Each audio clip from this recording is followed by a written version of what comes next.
స్వగ్రామంలో ములుగు మండలం జగ్గన్నపేటలో నా ఓటును వినియోగించుకోవడం జరిగింది. రాష్ట్ర వ్యాప్తంగా ఉన్నటువంటి ప్రజలు కూడా మరి ఓటు వేయాల్సినటువంటి కనీస హక్కుగా కూడా మనకు రాజ్యాంగం ఇచ్చింది. కాబట్టి ప్రతి ఒక్కరు కూడా ఓటు హక్కును వినియోగించుకోవాలని పేరున కోరుకుంటా ఉన్నాం.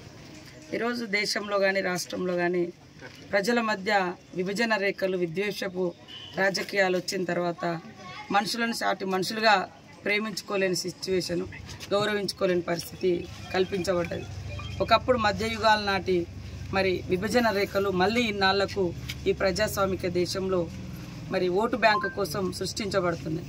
మనం చూస్తే కుక్కల్ని ప్రేమిస్తాం, జంతువులను ప్రేమిస్తాం, కానీ సాటి మనుషులను ప్రేమించలేని, గౌరవించలేని, ఒక దగ్గర తీసుకోలేనటువంటి విద్వేషపూరితమైనటువంటి రాజకీయాలు రేపటి యువత మీద, భవిష్యత్ తరాల మీద తీవ్రమైనటువంటి ప్రభావం పడుతుంది.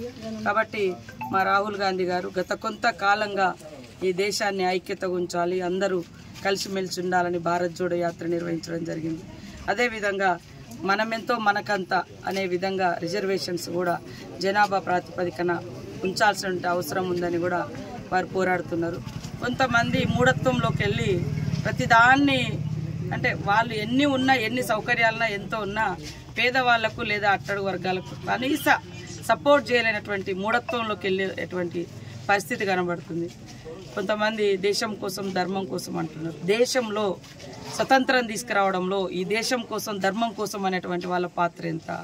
ఈ దేశంలో ఈ దేశం కోసం వారు చేసింది ఏంటిది?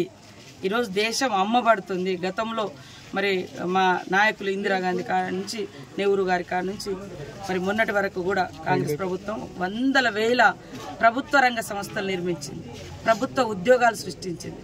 కానీ ఈరోజు దేశం కోసం, ధర్మం కోసం అని ఆదాని కోసం, అంబానీ కోసం దేశాన్ని తాకట్టు పెడుతున్నటువంటి వాళ్ళను విస్మరించాల్సిన అవసరం ఉంది.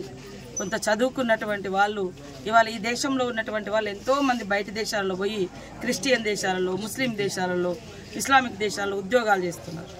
కానీ ఇక్కడ మాత్రం విభజన రేఖలు సృష్టిస్తాం. అది కరెక్ట్ కాదు. కాబట్టి రాజకీయాలు ఎలక్షన్ స్ఫూర్తితోటి, ఒక ఆట గేమ్స్ స్ఫూర్తి, క్రీడా స్ఫూర్తితోటి రాజకీయాలు ఉండాలి. కానీ విద్వేషాలు, వినాశనకర విధానాలు తీసుకొస్తే దేశము విచ్ఛిన్నమవుతుంది. దేశం కోసం, ధర్మం కోసం కాదు, దేశం విచ్ఛిన్నమవుతుంది అనేది గుర్తుపెట్టుకోవాల్సిన.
అసలైన తొలి వెలుగు.